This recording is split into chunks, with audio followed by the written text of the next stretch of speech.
Party Telugu Desam party, NDA party అని చెప్పి కూడా నేను మీకు తెలియజేస్తున్నా. ఒక సిద్ధాంతానికి కట్టుబడాం.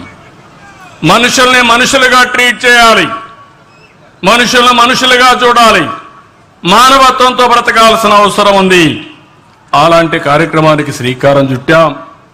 అలాంటి కార్యక్రమాల్లో నేను మీ ఊరికి రావడం చాలా సంతోషం కలుగుతా ఉందని చెప్పి కూడా నేను మీకు తెలియజేస్తున్నా.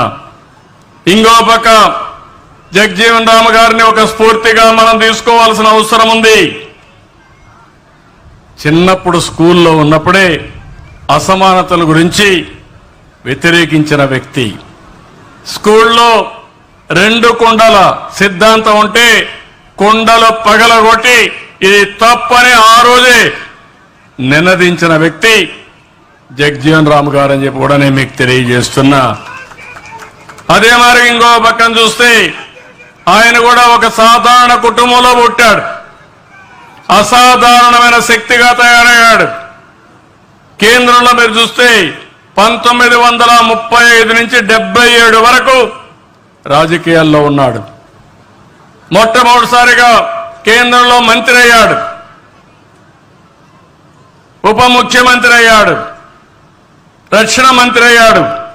అనేక పదవులు చేపట్టి పదవులకు న్యాయం చేసిన వ్యక్తి బాబు జగజీవన్ రామ్ గారు అని చెప్పి కూడా నేను మీకు తెలియజేస్తున్నా.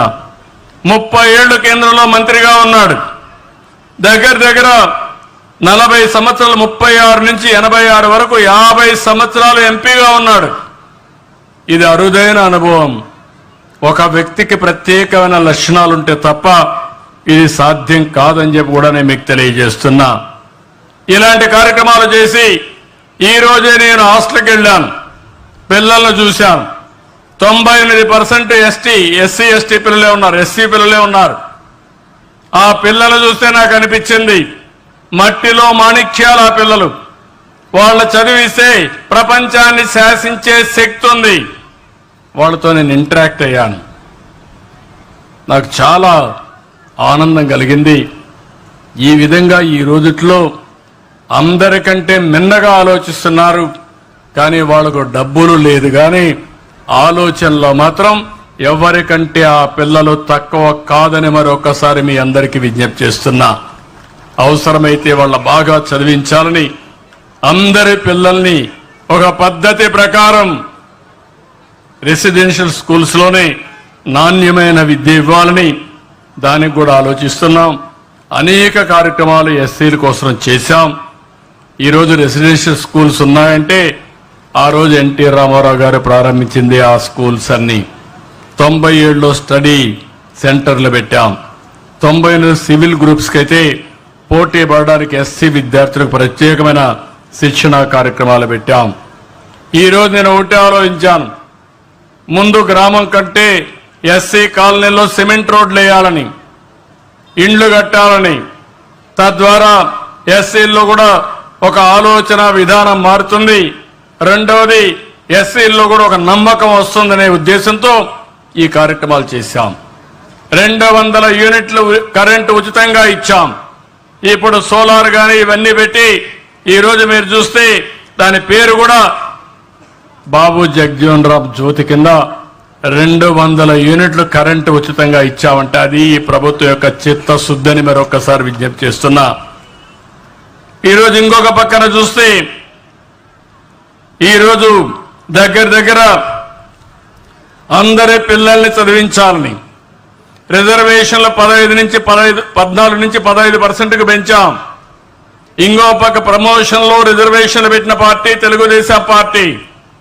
బాలయోగిని లోకసభ స్పీకర్గా, ప్రతిభా భారతిని అసెంబ్లీ స్పీకర్గా ఎంపిక చేశాం.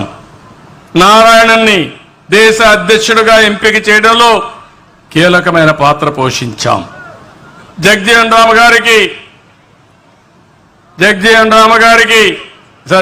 అంబేద్కర్ గారికి భారత రత్న వచ్చినది మన నాయకుడు ఎన్టీ రామారావు గారు నేషనల్ ఫ్రంట్ చైర్మన్ గా ఉండి అవార్డు చేసే పరిస్థితికి వచ్చారని చెప్పి కూడా మీకు తెలియజేస్తున్నా. అంబేద్కర్ చిత్రపటాన్ని ఇప్పుడుండే ఎన్డీఏ గవర్నమెంటే పార్లమెంట్లో పెట్టే పరిస్థితికి వచ్చింది. వాజ్పేయి గారి నాయకత్వంలో అని చెప్పి కూడా నేను మీకు తెలియజేస్తున్నా. ఏదైతే జగజ్జీవన్ రామ్ విగ్రహం మొట్టమొదటిసారిగా దేశంలో హైదరాబాద్ లో పెట్టిన పార్టీ తెలుగుదేశం పార్టీ ఎన్టీ రామారావు గారి ఆధ్వర్యంలో ఇలాంటి కార్యక్రమాలు అనేక కార్యక్రమాల్లో ముందుకు పోయాం. 2014-19 ఎస్సీలకు ఇన్నోవా కార్లు ఇచ్చాం. ఎస్సీ పిల్లల్ని పారిశ్రామికవేత్తలుగా తయారు చేయాలని ముందుకు పోయాం. భూమి కొనుగోలు చేశాం. చాలా వరకు ఇలాంటి కార్యక్రమాలు చేసి మనం ముందుకు పోతే మనం ఇచ్చిన కార్యక్రమాలు 27 కార్యక్రమాలు రద్దు చేసే పరిస్థితికి వచ్చారు. ఈరోజు 190 రెసిడెన్షియల్ స్కూల్స్ ఉన్నాయి. 1,18,000 మంది ఉన్నారు. రెసిడెన్షియల్ హాస్టల్స్ ఉన్నాయి. దీంట్లో కూడా మీరు చూసే సోషల్ వెల్ఫేర్ హాస్టల్లో 1,00,000 మంది ఉంటారు. నేను ఒకటే ఆలోచిస్తున్నా, ఒక రోజున 100% ఎస్సీ పిల్లల్ని బీసీ పిల్లల్ని రెసిడెన్షియల్ స్కూల్లో పెట్టి చదివించి వాళ్ళ పైకి తెచ్చిన రోజున నాకంటే ఎక్కువ ఆనందపడే